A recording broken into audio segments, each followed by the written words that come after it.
Welcome back to the show. I'm David Menzies, filling in for Ezra Levant.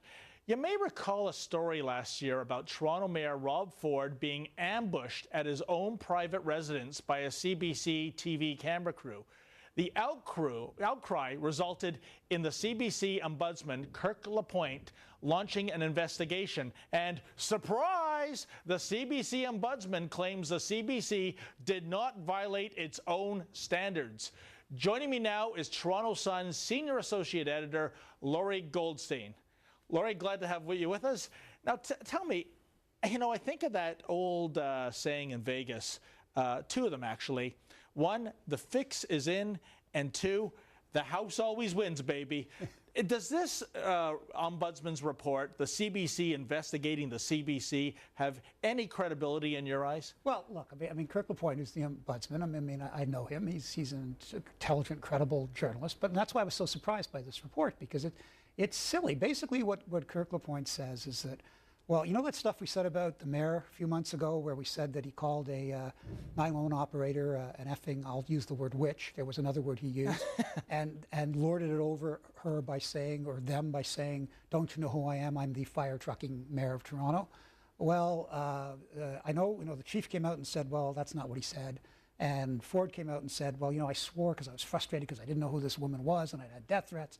And so I apologize for that, but I didn't use the word witch, and I didn't say I'm the fire trucking mayor. And Blair says, I've listened to the 3 tapes, and it's true, he didn't. So Kirk comes out and says, well, we can't trust Blair because he works for Ford. Well, Kirk, who do you work for? You work for the CBC. and also, it is, I mean, look at this. Resolution, this is one of the things Kirk wrote. Resolution of such a dispute requires an impartial investigation. In view of the fact that Toronto Police Service depends on budget deliberations headed by the mayor, and in view of the fact that this year's police budget, that averted layers was reached only in the week before this incident, I concluded CBC could not rest on Blair's account. Not only were its sources, that's the CBC, and by the way, Kirk doesn't know the sources. The CBC would not tell him the sources. So, that's in here. They wouldn't say who they were. They were good, but they wouldn't say, well, who are your sources? Not only were its sources adamant about their information, Chief was not a disinterested party. Well, Mr. Lapointe isn't he works for the CBC. So if you're going to make this allegation that Blair can't be trusted, this is like Area 51.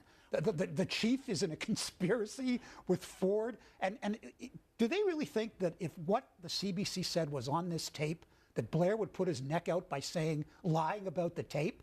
With all the enemies Blair's got in the police department, that's insane. And why doesn't Ford want it out?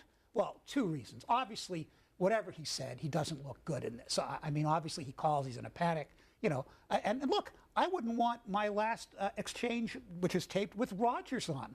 When for 6 weeks, Rogers was insisting that I couldn't get the internet because of my router and it wasn't their equipment. And it was their equipment. And by the end of 6 weeks, I was pretty mad. And then there's another thing.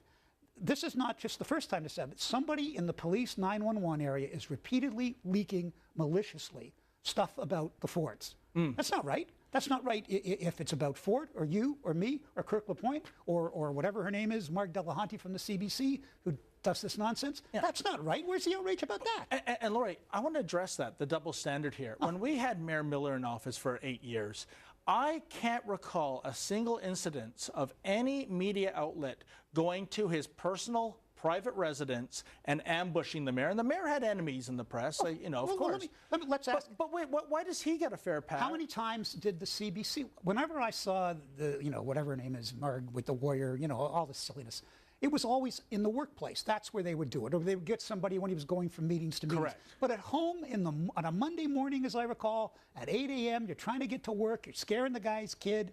Like, what are you thinking? Of course. And the other point is, let's remember, see, this idea, they give us that, oh, well, she's a wonderful icon and yada, yada. No, when Ezra Levant went to the CBC building with the camera crew, how did the CBC react? They called the police, number one. Yeah. And number two, executives discussed sicking This Hour Has 22 Minutes on Ezra.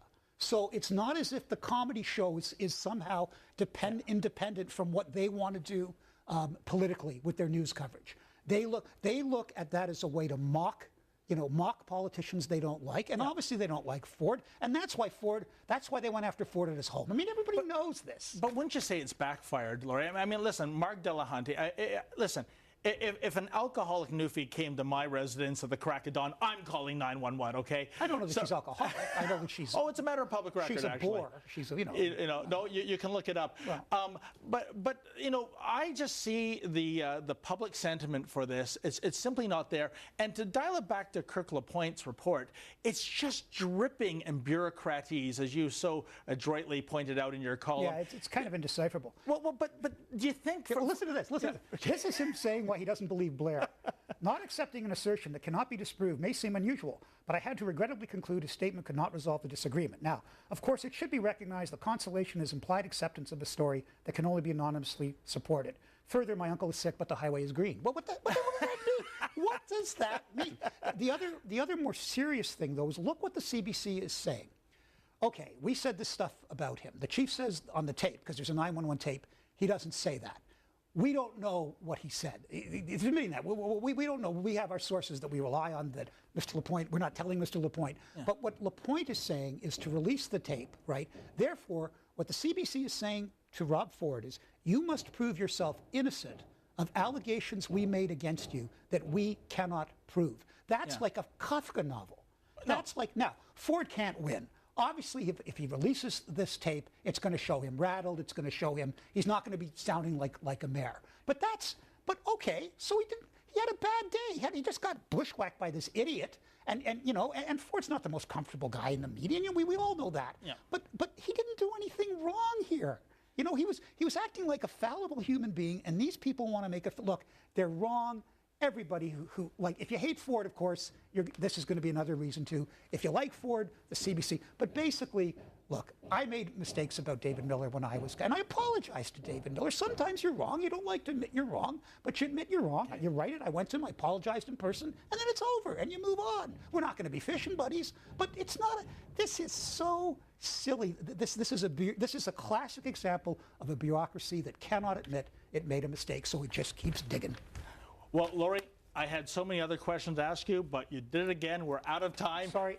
Thank you so much. No, actually, I appreciate it. You should be happy I'm not Kirk. That would have been the first sentence. Just keep going. I prefer Captain Kirk.